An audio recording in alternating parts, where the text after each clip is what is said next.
안녕하세요. 코인원입니다. 오늘은 2025년 12월 30일 화요일입니다. 비트코인과 그리고 XRP가 24시간 대비해서 3% 가까이 추가 하락하면서 세력들에 의한 지루한 가격 움직임이 지속이 되고 있습니다. 어제도 9만 달러를 상회하면서 회복되는 모습을 취하다가 속절없이 무너졌는데요. 한마디로 거래량이 소멸된 상황에서 세력들의 페이크였던 것으로도 추정이 됩니다. 현재 이 시각 기준으로 청산 맵을 보시면 롱 포지션이 대거 청산이 되어서 이제는 85,000달러 부근에서 약하게 롱이 집중이 되고 있는 것으로 보이고요. 그리고 88,000달러 선에서 숏이 조금 더 롱보다 많이 집중이 되어 있는 것을 보실 수 있습니다.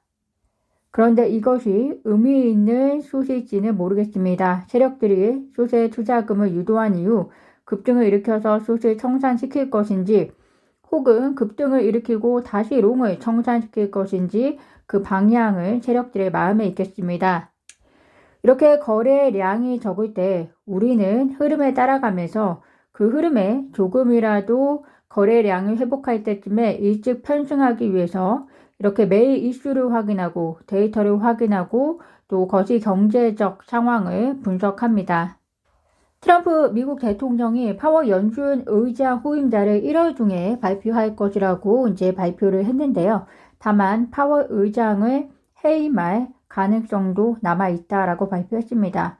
새로운 연준 의장 지명은 유동성 확대를 위해서 매우 중요한데요. 특히 개인들의 얼어붙은 투자 심리를 녹여줄 것은 우선 유동성 확대를 통해서 기관들이나 대규모 투자자들의 자금이 증시 이외의 암호화폐 시장에까지 들어오면서 거래량을 늘리고 가격을 올려주어야만 개인들의 투자 심리가 살아날 수 있습니다. 그런 점에서 차기 연준 의장은 중요한 이벤트인데요.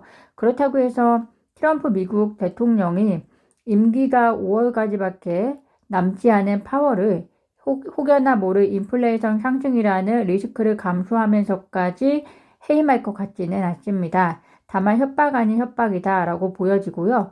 이렇게 차기 연준 의장이 1월 중에 발표될 것이다 라고 한 것은 현재 메말라 있는 이런 투자 시장의 기대 심리에 조금이나마 도움이 되기 위한 발언이지 않을까라는 생각도 듭니다.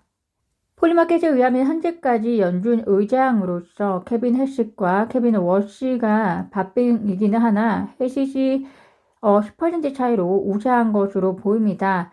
그가 연준 의장이 되면 물론 그도 향후 인플레이션에 대한 우려, 특히 중간선거를 앞두고 미국 시민들이 중요하게 여기는 인플레이션을 무시하지는 못할 것이나 일단 지명 자체가 호재가 될 수 있겠습니다.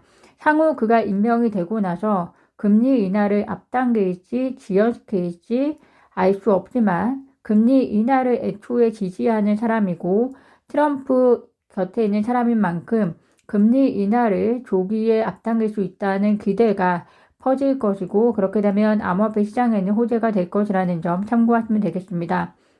어제도 말씀드렸듯이 새로운 연준 의장의 지명과 동시에 1월에 발표되는 미국 소비자 물가 지수 우리가 주목해야 합니다. 만약 미국 소비자 물가 지수가 잘 나온다면 아마도 금리 인하에 대한 기대가 더욱더 강화될 것이기 때문에 그 자체로 시장에는 호재가 될 수 있다는 점 미리 인지하고 계시면 좋을 것 같습니다.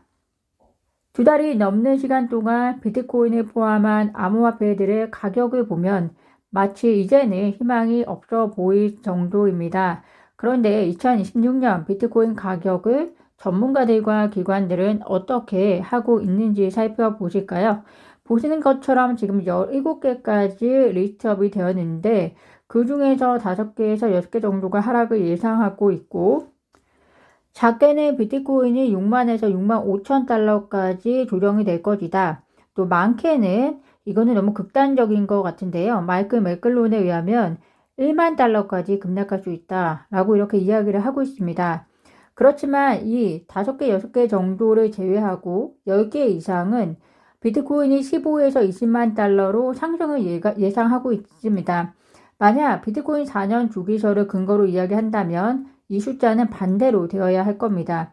내년에는 분명 약세장이 되어야 하는데 그럼에도 불구하고 여전히 기관들은 비트코인이 상승할 것다라고 하는데 더 무게를 두고 있습니다. 그것은 결국에는 과거에 우리가 비트코인 4년 주기설에 의존했던 때와는 지금은 환경이 달라졌다.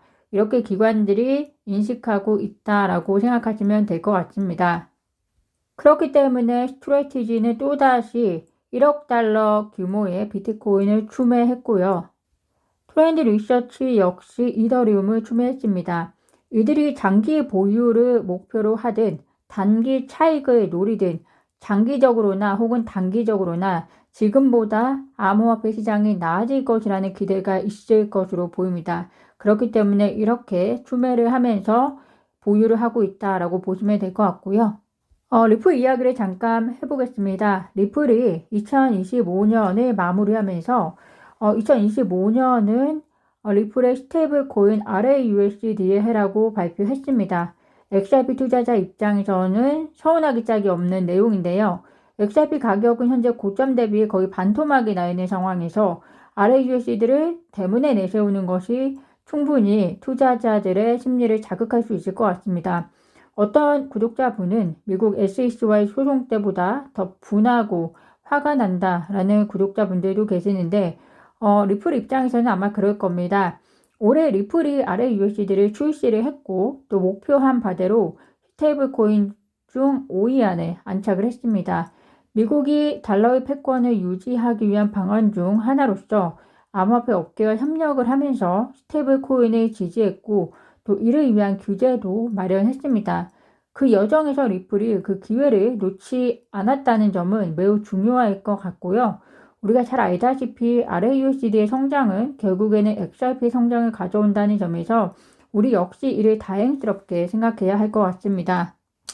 지금은 RAUSD가 출시된 지 1년도 되지 않았기 때문에 그 성장이 XRP로 역량까지 가고 있지 않지만 시간이 지나면서 그 효과는 XRP 현물 ETF처럼 누적이 되겠죠. 지금 이 시장은 리플이 에스크로에 있는 XRP를 락업해서도 아니고 리플이 XRP에 관심이 없어서도 아니라 단지 암호화폐 시장의 전반적인 현상이라는 점, 그 과정에서 XRP 역시 비트코인 대장주의 영향을 받고 있다는 점 이해하시면서 투자자 입장에서는 그래도 오늘도 어제처럼 일관적이게 송금 결제를 포함한 금융의 원스톱 솔루션을 실현하기 위한 리플의 여정을 응원해 주시면 좋을 것 같습니다.